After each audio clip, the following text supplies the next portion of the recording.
One of the most annoying parts about channels, books, movies, and really all forms of media that cover the HSL, to me at least, is that they often omit stories from nations that don't speak English. This does, on the surface, make a lot of sense, as it is after all much easier to research and tell a story when you can read the sources yourself. However, it does close us off to some pretty amazing tales, such as that of the Tuitonga Empire, the voyages of Prince Henry of Portugal, everything the Dutch got up to for about 300 years, or today's story, the tale of the French frigate Belle Poule, a frigate that had an impact that is really well felt into our modern day today, through her actions and, well, just being present at so many historical events.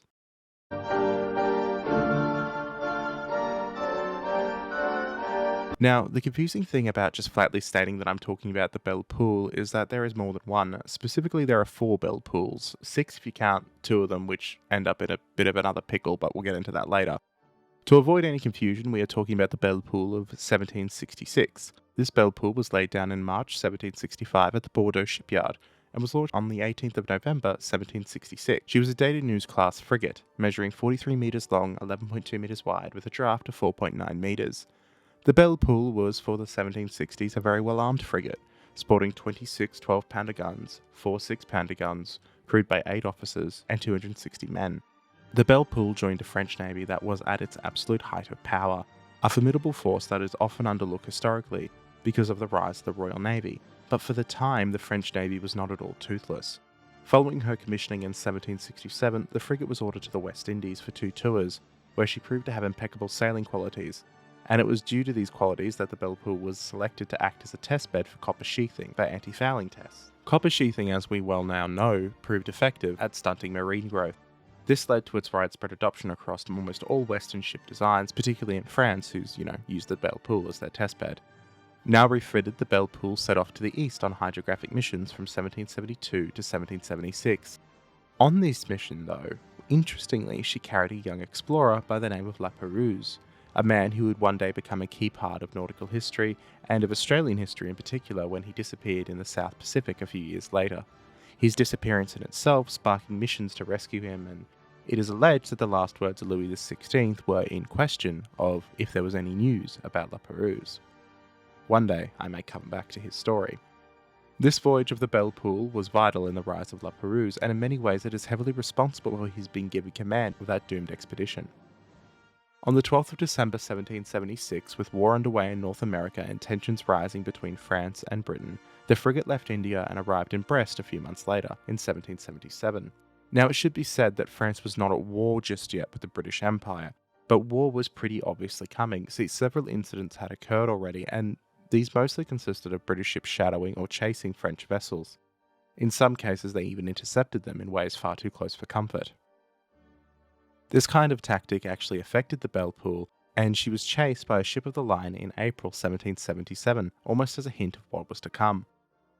In December of that year, the Belle Poule was given a mission that in hindsight made her the messenger of one of the biggest events in world history. As Simeon Dean, the brother of Silas Dean, one of the founding fathers of the United States, boarded the ship to bring news to the US that France was going to enter the Revolutionary War. Shortly after this, on the 7th of January, the frigate would be intercepted on an attempted crossing of the Atlantic by ships of the line HMS Hector and HMS Courageux, both 74s demanding that she stop for inspection. The captain of the Belle Poule, Charles de Bernard de Maringui, outgunned twice over by each ship, stood firm and plainly stated to the British, "I am the Belle Poule, frigate of the King of France. I sail from sea and I sail to sea.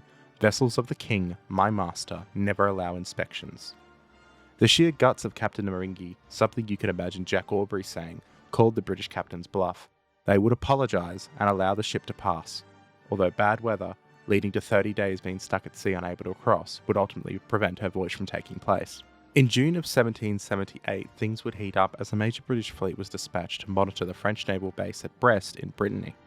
This really marked the beginning of a long series of blockades that would persist with few interruptions all the way through the French Revolution and Napoleonic Wars. Let's give you some perspective on this. That is a period spanning from 1778 to 1815. That is 37 years. Or to put it in perspective in the modern era, imagine a blockade beginning in 1988 and ending today. Well, in 2025, of course.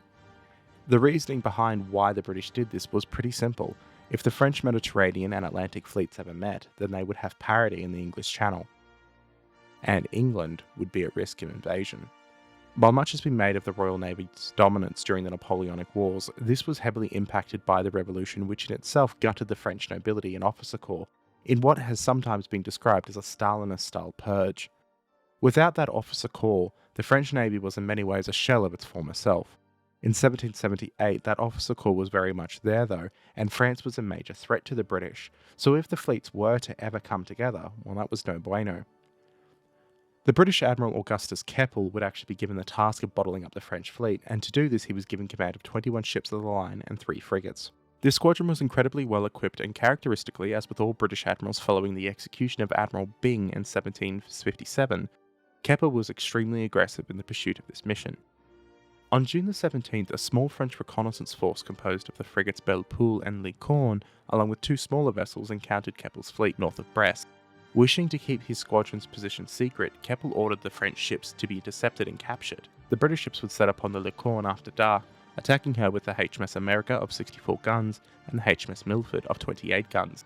The French ship tried to initially fight and then flee, but once the America, a ship over twice her size, engaged, the Licorne had no choice but to surrender. Meanwhile though, the Belle Poule, accompanied by the Courrier, a cutter, found herself pursued by the British frigate HMS Arethusa, a larger French-built 32-gun ship that had been previously captured, and her consort, the cutter HMS Alert, of 10 guns. The British ships would flash a signal to the Belle Poule, demanding her surrender. Taking stock of the situation, the frigate's captain, Jean de la Clocheterie, refused to comply.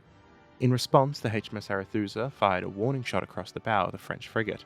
Having been fired upon first, and knowing the Licorne had likely been captured, de la Clocheterie replied with a full broadside.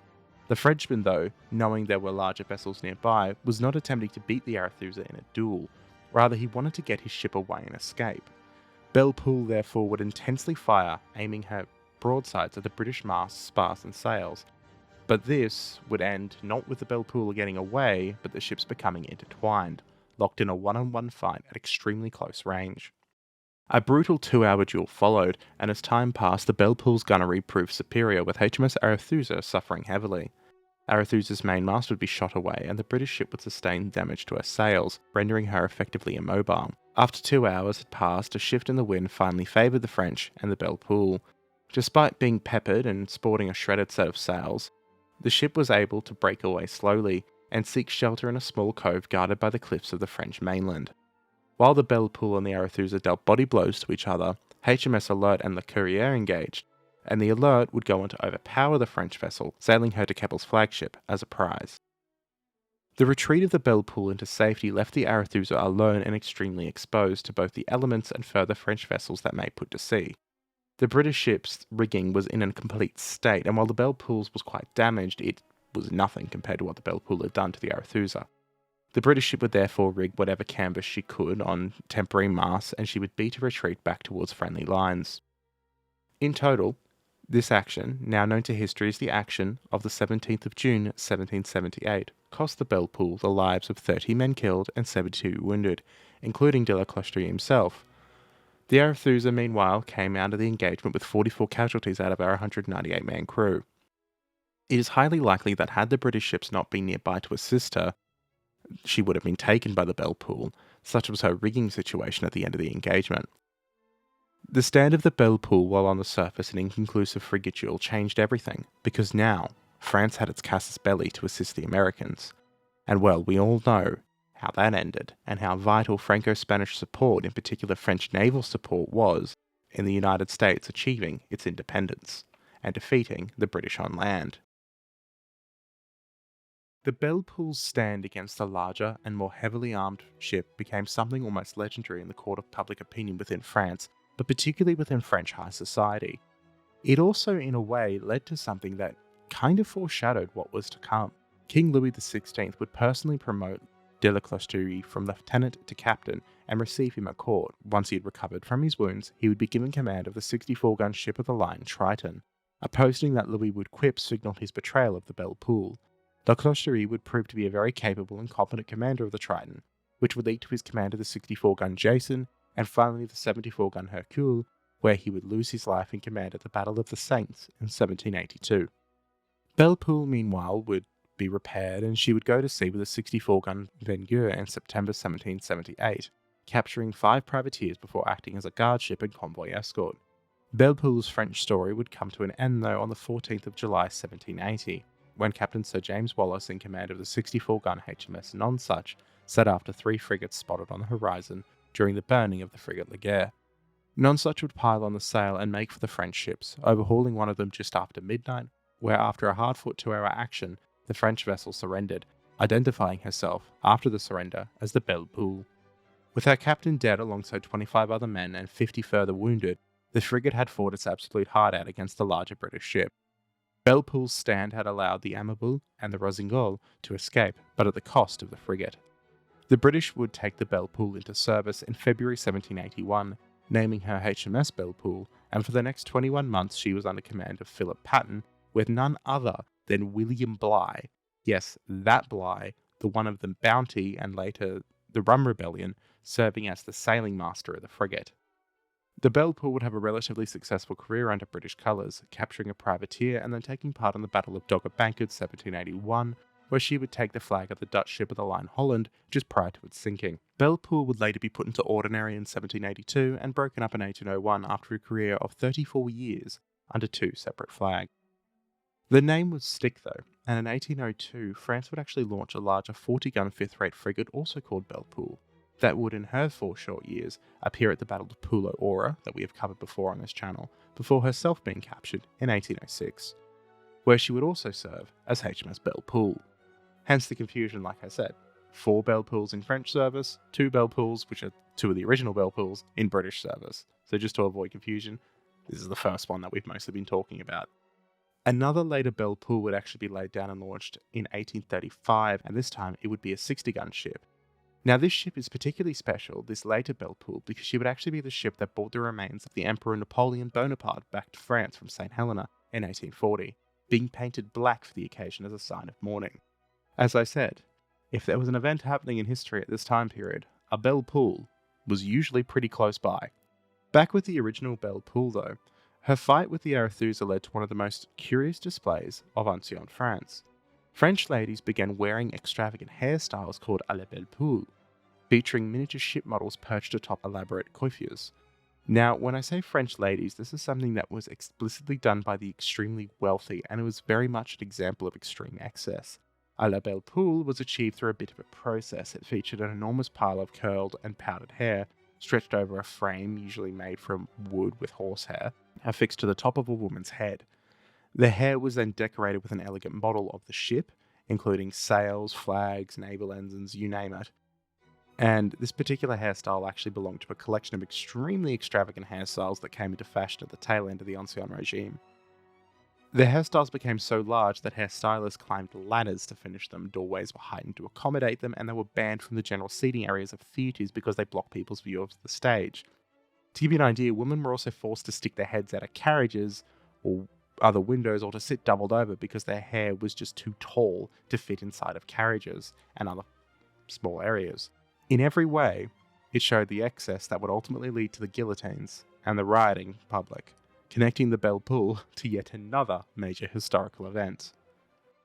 And that, my friends, is the story of the Belle Poule, the French frigate that wrote history in more ways than one, be it the rise of La Perouse, now possibly France's most famous explorer, the taking of dispatches across the Atlantic, informing the Americans that the French were coming, or be it her stand against the Arethusa that gave France its casus belli into the Revolutionary War.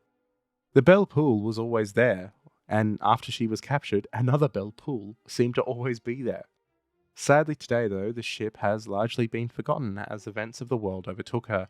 And of course, the defeat of the French Navy and its absolute clobbering at Trafalgar put it completely on the back burner when it came to historical study, as the dominance of the Royal Navy became the order of the day. However, given the fact that she was always there in the background, and for some reason she seemed to have an almost level of plot armor in a way that ensured she was always there, she is, in my opinion, well worth the time to take a minute and learn about her. Just as a sidebar, I would like to formally apologise to any French listeners for my absolute butchering of your language. I am, after all, Australian. I did my absolute best, but I don't speak French very sadly. So I do apologise for that one. Thank you all for watching though. Like, comment, subscribe, and as this will be coming out near Christmas time, I just want to wish you a very, very Merry Christmas and a happy and safe New Year. Please, by all means in the comments, tell us your favourite forgotten stories from this time period, or from the Age of Sail in general. You name it, if a canoe's got a sail on it, I'm counting it. By all means, comment away. And always remember, in the service, you must always choose the lesser of two evils.